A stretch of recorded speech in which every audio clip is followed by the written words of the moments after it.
Interpréter et améliorer le spermogramme, nos 4 éléments. Bonjour, je suis Virginie Terrier, je suis la cofondatrice de Fertiline. Bonjour, je suis Adva Grundmann et je suis la cofondatrice de Fertiline. Si vous aimez nos contenus, n'hésitez pas à liker, partager, commenter et vous abonner à notre chaîne. Si vous avez des questions sur la façon dont nous pouvons vous aider, n'hésitez pas à réserver un bilan de situation avec l'une de nos ambassadrices. Nous allons vous parler du spermogramme, de comment l'interpréter et également comment l'améliorer. Pour commencer, nous allons vous dire quelles informations vous donne le spermogramme. Nous parlerons ensuite des normes actuelles du spermogramme. Nous allons également vous indiquer quelles informations le spermogramme ne donne pas et comment aller les chercher. Et pour finir, nous parlerons des bases du mode de vie pour améliorer les différents critères du spermogramme.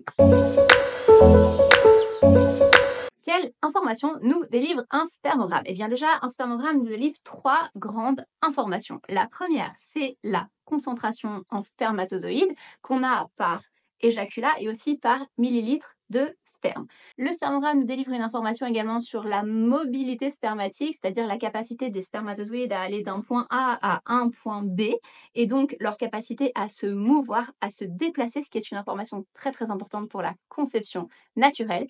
Et un spermogramme nous délivre toujours une troisième information qu'on appelle la typicité, c'est-à-dire la normalité ou non des spermatozoïdes. Est-ce que visuellement, les spermatozoïdes ont un aspect normal et sur 100 spermatozoïdes, combien ont un aspect normal ou non? Mais le spermogramme nous délivre aussi d'autres informations et parfois même des pépites. Notamment, dans le spermogramme, vous avez par exemple le volume de sperme éjaculé. C'est une information très pertinente, nous l'utilisons en permanence dans nos accompagnements pour justement détecter des problématiques de manque de liquide séminal, d'excès de liquide séminal, de dysfonctionnement de la prostate, d'inflammation prostatique qui peuvent vraiment altérer la qualité des spermatozoïdes et le potentiel de conception du sperme, notamment en conception naturelle. Donc cette information-là est relativement pertinente. Le pH aussi est une information importante qui n'est jamais considérée.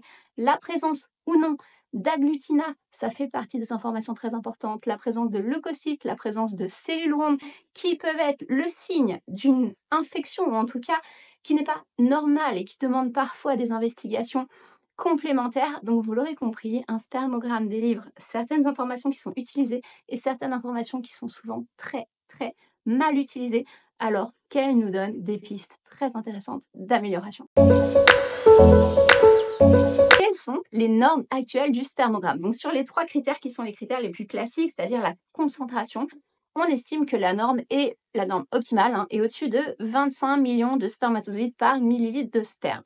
En sachant que on se contente parfois de plus de 15 millions et on estime que le sperme devient fécondant au-dessus de 15 millions de spermatozoïdes par millilitre ou en tout cas au-dessus de 50 à 60 millions de spermatozoïdes par éjaculat. Et attention, si on a trop de spermatozoïdes, c'est aussi un mauvais critère, puisqu'en fait, si on a un sperme qui est excessivement concentré en spermatozoïdes, on risque de perdre en mobilité. Raison pour laquelle il ne faut jamais se baser sur un seul critère, mais regarder l'intégralité des critères du spermogramme et évidemment les interpréter ensemble. En ce qui concerne la mobilité, c'est-à-dire la capacité des spermatozoïdes de se mouvoir, qui est différente de la vitalité, là je parle bien de la mobilité, le fait de bouger d'un point A à un point B, cette mobilité doit être en tout cas supérieure à 30 ou 32%. On estime même qu'elle est optimale si elle est supérieure à 35% et encore mieux si elle est supérieure à 40%.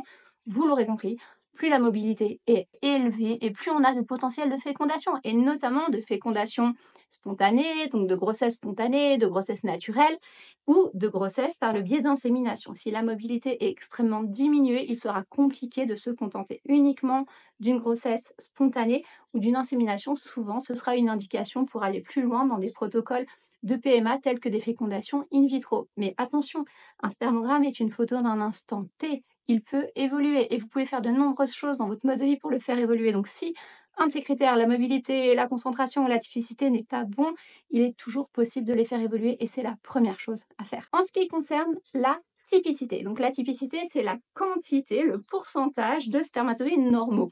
On a encore actuellement 2 classifications qui subsistent dans les spermogrammes. La première classification, qui est la plus utilisée, est la classification de Kruger. Sur la classification de Kruger, on estime que si vous avez des formes normales au-delà de 4%, c'est plutôt une bonne indication, mais ça reste une bonne indication en PMA. L'idée, c'est d'être le plus haut possible et même d'être au-delà de 14% sur cette classification. C'est pas forcément des résultats qu'on voit souvent. J'en ai vu quelques-uns, effectivement, quelques qui étaient de typicité, quelques-unes qui étaient au-delà, en tout cas de 14%, mais ça reste extrêmement rare lorsqu'on est face à des situations d'infertilité. Donc, l'objectif, c'est de voir quelle est la typicité de base et d'essayer de la faire progresser au maximum.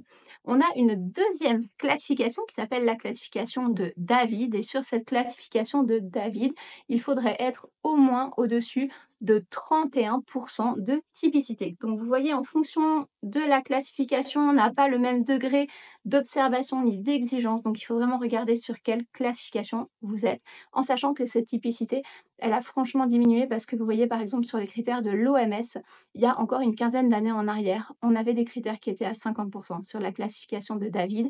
Aujourd'hui, on est à 30. Donc on voit que, en général, les spermogrammes se dégradent. C'est vraiment un phénomène générationnel, environnemental, mais si notre environnement peut être négatif sur un spermogramme, un environnement peut être aussi positif sur un spermogramme. Ça marche dans les deux sens. Et c'est la raison pour laquelle, quand vous regardez un spermogramme, il ne faut pas le prendre comme une valeur absolue qui n'évoluera jamais. On voit en permanence des spermogrammes évoluer, s'améliorer, ça marche. Il faut juste mettre les bonnes choses en place et bien comprendre quels sont les tenants et aboutissants et les objectifs à améliorer. Le troisième point que nous voulions aborder, c'est le fait que le spermogramme ne donne absolument pas toutes les informations sur la qualité spermatique. On peut avoir un spermogramme très très bon avec un ADN qui est altéré. Alors, c'est pas la majorité des cas. En général, quand on a un très bon spermogramme, on a aussi un ADN qui se porte bien. Mais si on est dans une situation d'infertilité inexpliquée et qu'on ne comprend pas ce qui se passe, eh bien, parfois, il faut pousser en fait les analyses. Et on peut avoir des spermogrammes qui, comme ça, juste de façon superficielle, paraissent assez correctes ou passables. Et quand on va chercher des critères de fragmentation de l'ADN spermatique, de décondensation de l'ADN spermatique, bien là, on tombe sur des résultats qui sont vraiment mauvais. Et il faut tellement de temps pour les faire progresser. Alors, si je peux vous donner un conseil, c'est dès le début de votre parcours. Je sais que ça représente un investissement parce que ces analyses ne sont pas forcément prises en charge, ça dépend des pays. Mais si dès le début de votre parcours, vous avez la possibilité de tout de suite aller bilanter la fragmentation de l'ADN spermatique, la décondensation de l'ADN spermatique, vous risquez de gagner un temps précieux sur votre parcours puisque après, vous aurez justement le résultat et vous pourrez mettre en place les modifications pour améliorer ces critères-là. Un spermogramme ne donne pas non plus toujours d'analyse bactériologique. Parfois, vous avez des modèles de spermogramme qui sont relativement simplifiés et donc dans ces spermogrammes-là, qui sont un petit peu simplifiés, on n'aura pas d'analyse de la présence ou non de bactéries et d'infections dans le sperme. Et ça, c'est un élément très très important. On appelle ça une spermoculture. Donc là aussi, vous pouvez peut-être en discuter avec votre médecin, discuter avec lui, est-ce que c'est pertinent ou non de rechercher justement ces critères bactériologiques et si ça l'est, de le faire le plus rapidement possible. En ce qui concerne la fragmentation et la décondensation de l'ADN spermatique, il y a vraiment des situations dans lesquelles vous ne pouvez pas passer à côté de ces analyses. C'est notamment le cas quand vous avez des fausses couches précoces de façon répétée, des fausses couches qui arrivent en fait avant 7 ou 8 semaines d'aménorrhée. Là, il faut absolument aller tester cette fragmentation, cette décondensation. Quand vous avez des échecs d'implantation répétés, quand vous avez un mauvais développement embryonnaire, particulièrement un mauvais développement embryonnaire au-delà de J3, il faut vraiment aller regarder l'intégralité des critères spermatiques, sinon vous allez perdre un temps précieux. Nous vous parlerons de tous ces examens complémentaires, de leur interprétation, de tout ce que vous pouvez faire en cas de fragmentation, de décondensation dans notre prochaine vidéo. Abonnez-vous à notre chaîne et comme ça vous serez notifié dès qu'elle sortira. Améliorer un spermogramme, comment ça marche? Eh bien, j'ai une très bonne nouvelle déjà. Le spermogramme, ça s'améliore assez vite. Dans un espace entre 2 à 4 mois, vous pouvez déjà améliorer la majorité des critères d'un spermogramme. Et pour cela, il y a des bases essentielles. Les premières sont les bases du mode de vie, c'est-à-dire des huiles de qualité. Ça va être très très améliorant pour un spermogramme. Baisser les niveaux d'oxydation, puisque vous savez, l'oxydation, c'est ces systèmes qui font qu'on a un vieillissement cellulaire accéléré, qui font que justement nos cellules se renouvellent mal, s'abîment plus vite, vieillissent plus vite, et bien ça altère énormément la qualité des spermatozoïdes. Et ça se joue aussi dans ce que vous mettez tous les jours dans votre assiette. Le fait de vous complémenter correctement, ça va améliorer tous les processus de fond qui vont justement améliorer toute la spermatogénèse, qui est un processus relativement long, relativement précis, et si possible aussi de surveiller les perturbateurs endocriniens qui sont de forts perturbateurs de la spermatogénèse également chez l'homme, et on connaît leur impact chez la femme, mais chez l'homme parfois on a tendance à minimiser cela. Et Virginie, si on a déjà mis en place beaucoup de choses, comme les gens qui ont suivi déjà nos vidéos, qu'on mange des bonnes huiles, qu'on fait attention à son oxydation, est-ce qu'il y a d'autres choses qu'on peut faire pour améliorer son spermogramme? Ben, clairement, je pense qu'il faut aussi comprendre son profil. Il y a des profils immunitaires qui créent de l'oxydation chronique et vous avez beau mettre des antioxydants dans votre alimentation, si vous avez une infection froide, une problématique oxydative chronique, ben, il faut la régler en réalité. Et c'est pas le fait de prendre des antioxydants qui va la régler, parce que parfois on voit des hommes qui nous disent mais ça fait 2 ans que je me complémente, que je prends du zinc, du sélénium, du coenzyme Q10, de ci, de ça, et mon spermogramme ne s'est pas amélioré, ça marche pas. En fait, c'est pas que ça marche pas, c'est que le problème est beaucoup trop grand pour que juste ces petites attitudes aillent le résoudre. Donc parfois, il y a vraiment des problématiques de fond qui créent de l'oxydation. Il faut les résoudre, ça c'est une évidence. L'activité du foie aussi, c'est tellement important, par exemple, chez l'homme, et on le sous-estime. L'inflammation chronique, la prostate est un des premiers organes qui va s'inflammer chez l'homme, notamment quand il y a du déséquilibre au niveau des graisses, quand il y a une pathologie inflammatoire chronique, quand il y a un fond inflammatoire, souvent la prostate va être un des premiers organes qui va s'inflammer.